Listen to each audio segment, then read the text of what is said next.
Manny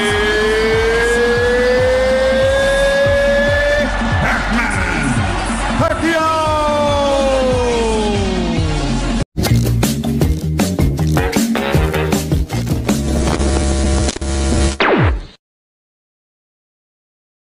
Bago siya tinawag na pambansang kamao, bago siya yumuko sa harap ng milyon-milyong tagahanga bilang world champion, si Manny Pacquiao ay isang batang nangangarap mula sa General Santos City. Sa edad na 17, dala niya ang bilis, tapang at determinasyong makilala sa mundo ng boxing. Hawak ni Pacquiao ang record na 11 na panalo at walang talo. Walang sinuman ang nakapagpabagsak sa kanya.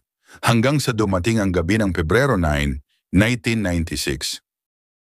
Pacquiao versus Torrecampo. Sa Mandaluyong City ginanap ang laban. Isang tahimik na gabi, walang kamera ng international media, walang engranding papremyo. Ngunit ang gabing iyon, ang magbabago sa kasaysayan ng karera ni Manny Pacquiao. Ang kanyang kalaban, isang kapwa Pilipino, si Rustico Torrecampo.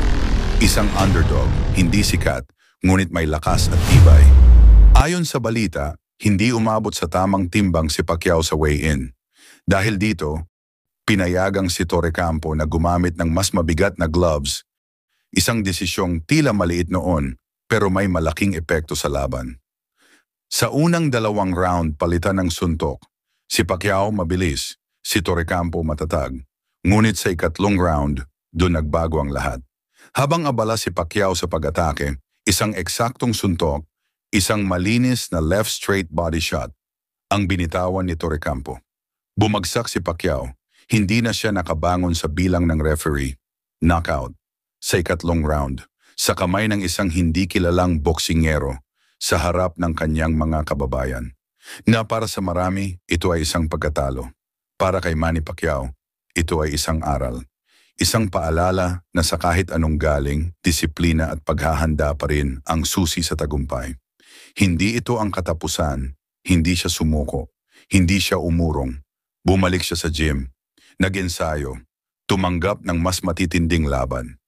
Mula sa kanyang pagkatalo kay Torrecampo, unti-unti niyang binuo ang kanyang pangalan, hanggang sa maging isa sa mga pinakadakilang boksingero sa buong mundo.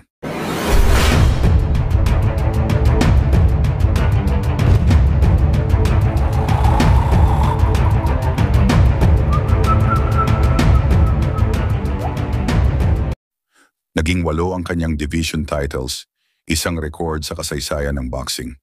Tinitingala ng buong mundo. Ngunit sa kanyang puso, dala pa rin niya ang aral ng kanyang unang pagkatalo. Torrecampo has carried the fight to Pacquiao. Oh! Pacquiao! He's out! It's over! Oh my God! It's over! Manny Pacquiao cannot get up! It's over! Manny Pacquiao! It's over! Cannot get up on time! It's over! Manny Pacquiao, 1 punch and his eyes are crossed! His eyes are crossed! Torrecampo! Oh, coming out of nowhere, Manny Pacquiao, his eyes are crossed! What a punch! Ang unang knockout ni Manny Pacquiao ay hindi wakas. Ito ang naging simula ng kanyang pagiging alamat. Sa buhay, hindi maiiwasan ang pagkadapa. Pero ang tunay na champion ay yung marunong bumangon. Ito ang kwento ng unang pagkatalo ni Manny Pacquiao sa kamay ng isang kapwa Pilipino, si Rustico Torrecampo, at kung paano ito naging pundasyon ng isang alamat.